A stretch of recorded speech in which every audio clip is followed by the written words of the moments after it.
Hello everyone, it's Graham from Lakeside and a warm welcome to you on this Friday afternoon. As you can see in front of you, there's been a complete change around, which I kind of knew would happen anyway. The first iteration you saw yesterday was literally the track laid down just to give me an idea of space, of room, etc., and obviously to kind of copy what John had put down.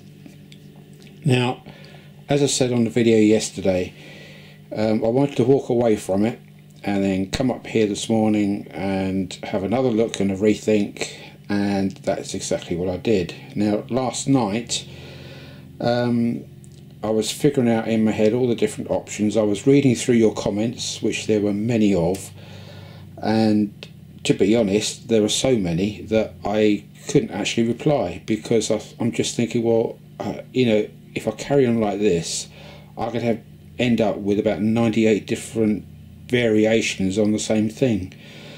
So I decided to call that to a halt. So if I haven't replied, I'm sorry about that, but really there wasn't an awful lot more to say, because until I got up here this morning, I didn't know myself really what I was going to do, whether to keep what I had and slightly modify it, or whether to change it completely.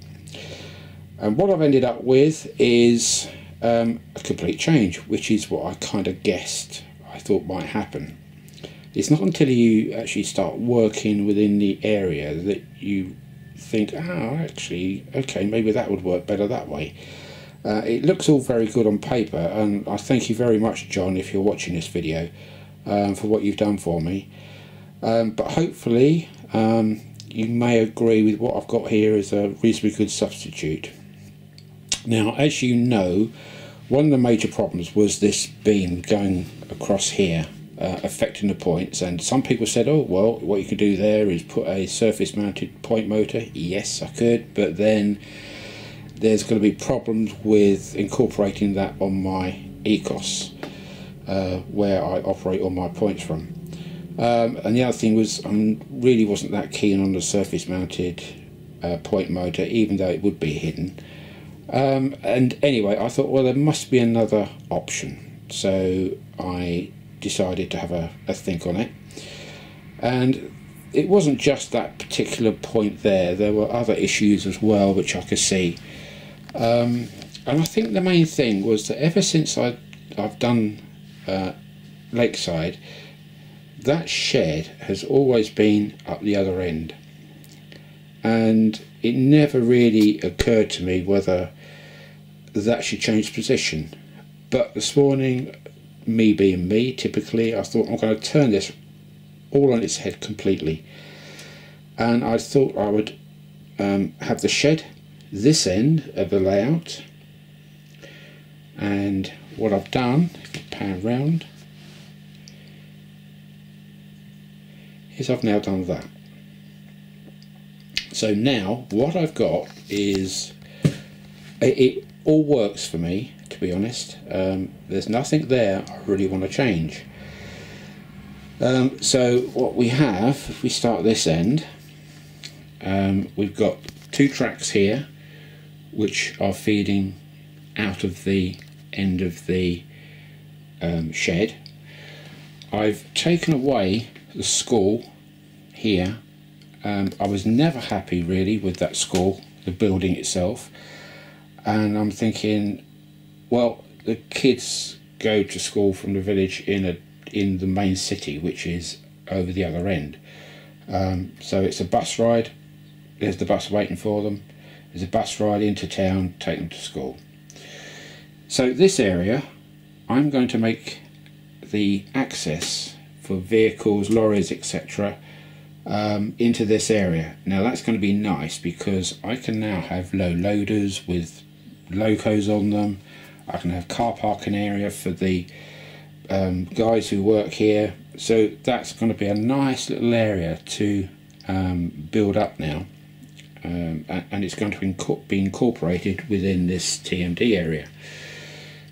The steam engine on the truck there, I'm going to find another home for that, so that will probably move, but I've left it there for now.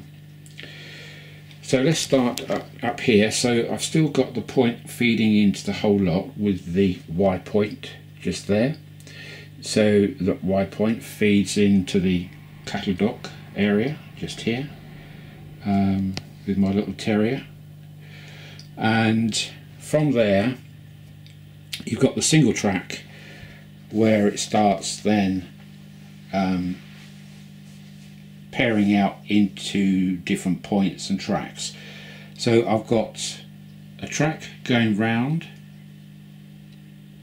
to there, which I've now lengthened right the way around to there, so that can hold 3 coach DMUs, maybe 4 coach DMUs. They're sitting there waiting to come into the DMU area, sorry, the TMD area. Now I've added a couple of points in, a couple or one. I've added, sorry, two points in, 2 right hand points. I'll get my words right in a minute. 2 right hand points, one here and another one here. So I need to get 2 new electrofrog points for these, but I've just put in interfrog points for now because that's all I've got. But at least it gives me the track now and the spacing. So the first point, which is this one, off of this track from the Y point, this comes in and just feeds in to one bay for the shed. The other point, this one, that feeds in and also goes to the other bay. But from this point onwards, it then feeds back into, let me start this side.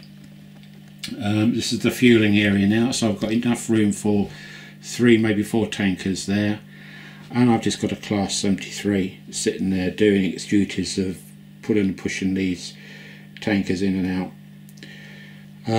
I've got a class beaten up 47 there fueling, and the reason why I've done this is that now you can see I don't have to lift that fueling stage up. It's now clear.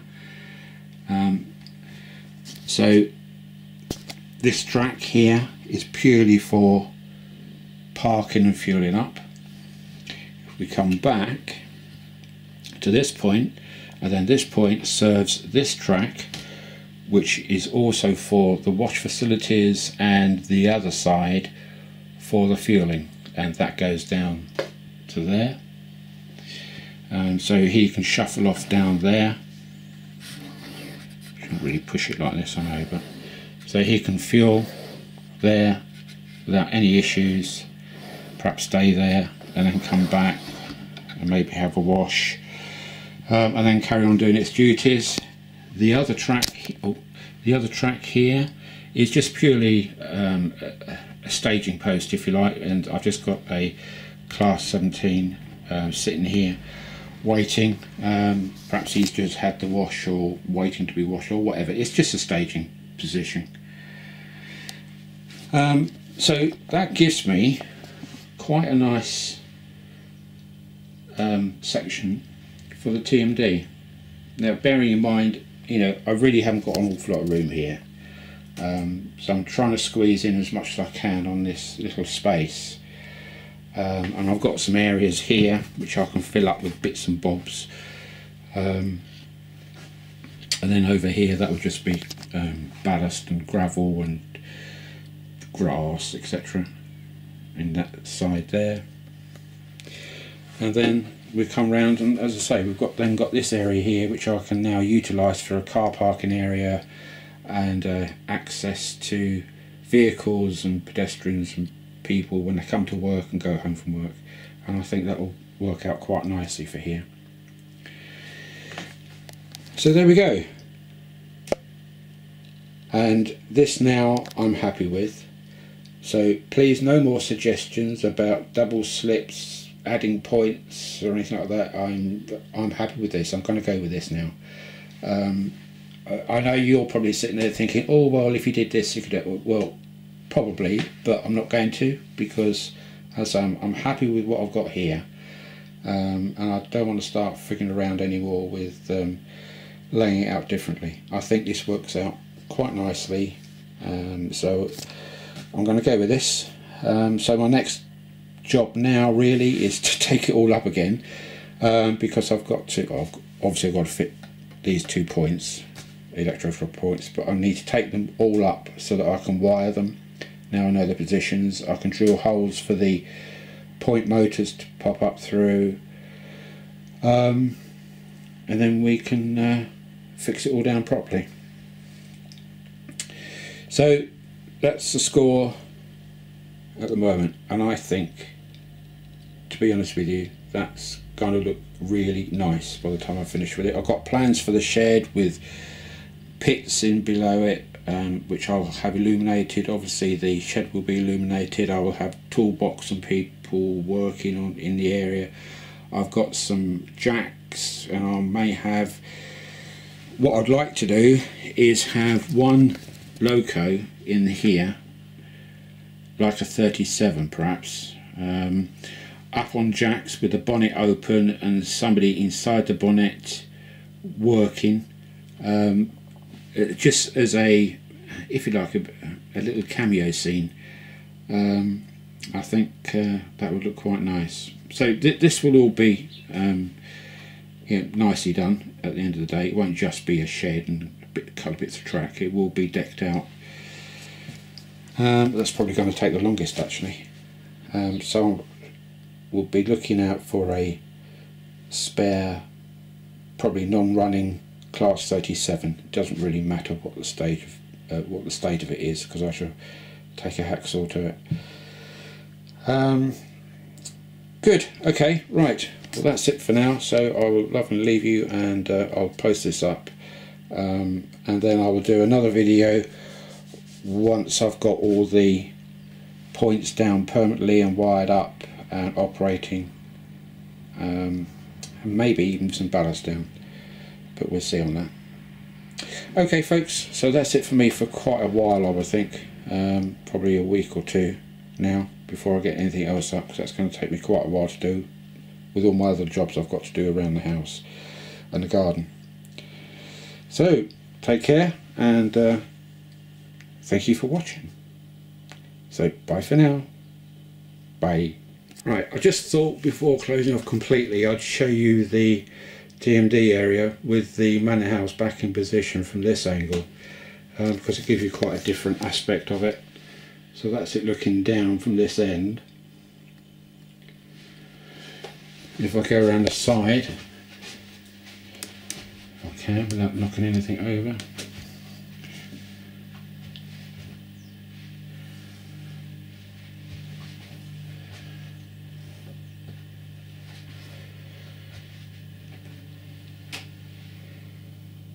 You should be able to now get the full picture of the way it's looking, and I think that's working out quite nicely.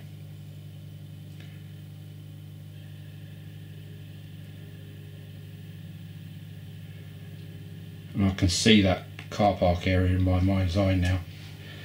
I might get a couple more porta cabins. Right, that's it. Okay, let's see what you think. Okay, so bye for now. Bye.